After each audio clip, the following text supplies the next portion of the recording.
क्योंकि देखते हैं कि अक्सर अलग-अलग डाइवर्ट हो जाते हैं। इस पे आप उन पेरेंट्स को या उस गार्जियन को आप क्या कहना चाहेंगे?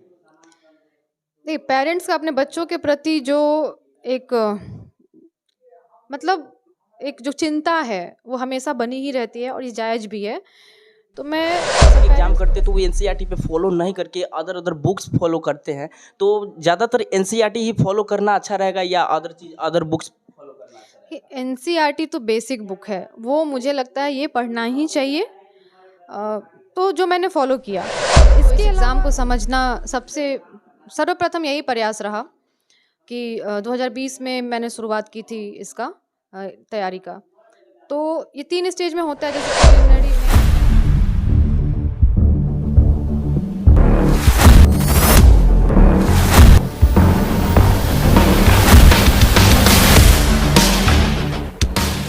प्रणाम, मेरा नाम सुमन हुआ। आप देखना शुरू कर दिया सुमन न्यूज़ और इस वक्त मैं मौजूद हूँ रक्सौल के गाँव में और हमारे साथ जो हैं वो कोई मामूली व्यक्ति नहीं है। इनके बारे में हम आपको बता दें कि जैसे बीपीएससी एग्ज़ाम होता है जो बिहार के सबसे टॉप एग्ज़ाम माना जाता है और उसमें 256 रैंक लाकर और आज अपने रक्सौल का भी मान बढ़ाई और साथ ही साथ पूरे मोतिहारी जिला के भी मान बढ़ाई। तो इनसे हम ये जानते हैं कि आखिरकार इन्होंने अपना जो एग्ज़ाम का जो नीति है कि आखिरकार इन्होंने किस टाइप से बनाया कि इतने कम उम्र में आज एसडीएम पोस्ट इनको मिल गया। तो सबसे पहले मैम आपका मेरा स्वागत है। जी, बहुत-बहुत धन्यवाद। तो मैम मैं आपसे ये जानना चाहता हूँ कि आप किस प्रकार से एग्जामिनेशन का नीति बनाई कि इतने कम उम्र में आप एक बीपीएससी को फाइट कर गए? जी, सबसे पहले तो इस एग्ज़ाम को समझना सबसे सर्वप्रथम यही प्रयास रहा कि 2020 में मैंने शुरुआत की थी इसका तैयारी का। तो ये 3 स्टेज में होता है जैसे प्रिलिमिनरी, मेंस और इंटरव्यू। तो मैंने प्रीलिम्स का जो भी तैयारी था मैंने उसको बाकायदा मैंने सिलेबस देखा, प्रीवियस ईयर एग्ज़ाम को एनालिसिस किया। फिर वहाँ से जो मुझे समझ आ पाया कि किसका कितना वेटेज है, उस हिसाब से मैं पढ़ाई शुरू की और मैंने प्रीलिम्स क्लियर किया। फिर मेंस में भी वही स्ट्रैटेजी रहा कि क्या इसका सोर्सेस मैंने बहुत ही लिमिटेड रखा था। एनसीईआरटी वगैरह पढ़ा मैंने और फिर उसके बाद टेस्ट सीरीज ज्वाइन किया, सेल्फ स्टडी ही रहा मेरा।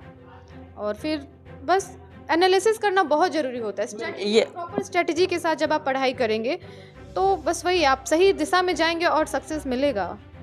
मैम एक और मेरा कहना है कि बहुत सारे जो बीपीएससी के एग्ज़ाम करते हैं, हमारे जैसे बहुत सारे लोग हैं जो कि बीपीएससी के एग्ज़ाम करते हैं तो वो एनसीईआरटी पे फॉलो नहीं करके अदर अदर बुक्स फॉलो करते हैं। तो ज़्यादातर एनसीईआरटी ही फॉलो करना अच्छा रहेगा या अदर बुक्स? एनसीईआरटी तो बेसिक बुक है, वो मुझे लगता है ये पढ़ना ही चाहिए। तो जो मैंने फॉलो किया, इसके अलावा रिसोर्सेज आप जितना कम रखेंगे और जितना रिवीजन करेंगे, इस एग्ज़ाम का एक ये मतलब आप कह सकते हैं कि एक बहुत बड़ा ये एक ट्रिक जैसा है कि आप जितना रिपीट करेंगे, जितना रिवीजन करेंगे, आपका सक्सेस रेट उतना बढ़ जाता है।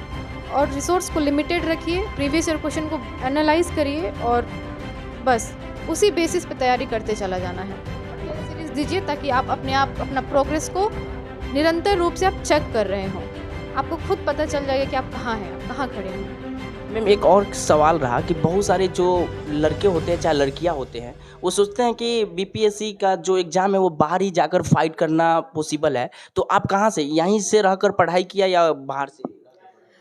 देखिए, मैं 2020 में मैं जब बीटेक मैं कर रही थी और मतलब बीटेक पास आउट हो गई 2020 में, तो मुझे उसके बाद जो भी समय मिला, हाँ, मैं घर पे नहीं थी लेकिन मैं जयपुर में ही थी। लेकिन मैंने सेल्फ स्टडी ही किया है, मैं कहीं नहीं गई हूँ। मुझे मुझे कुछ किसी कोचिंग और कहीं सेल्फ स्टडी किया है मैंने खुद से, नेट के थ्रू, यूट्यूब के थ्रू जो भी मैंने सिलेबस लिया, एनालाइज़ किया, बस उसके दौर मतलब उसी के तहत मैं आगे बढ़ती चली गई।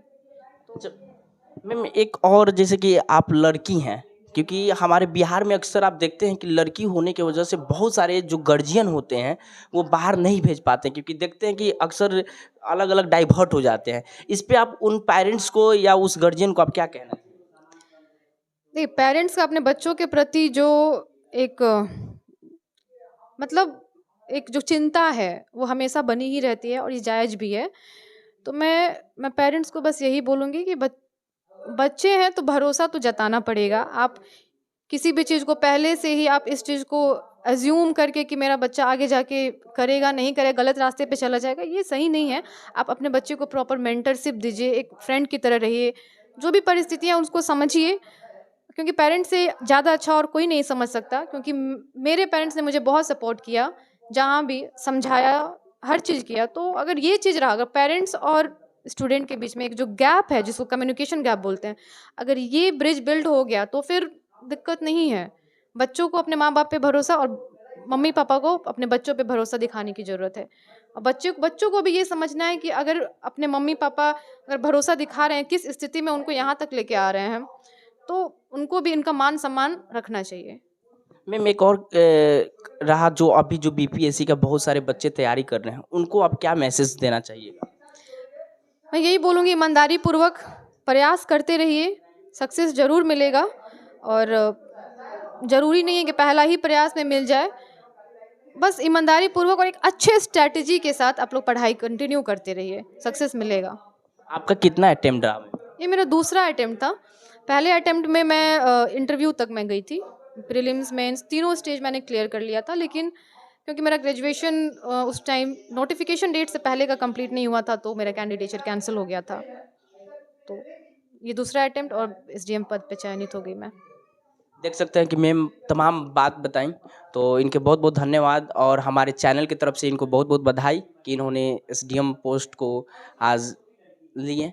तो तब तक बने रहिए हमारे साथ, तब तक के लिए जय हिंद, जय बिहार।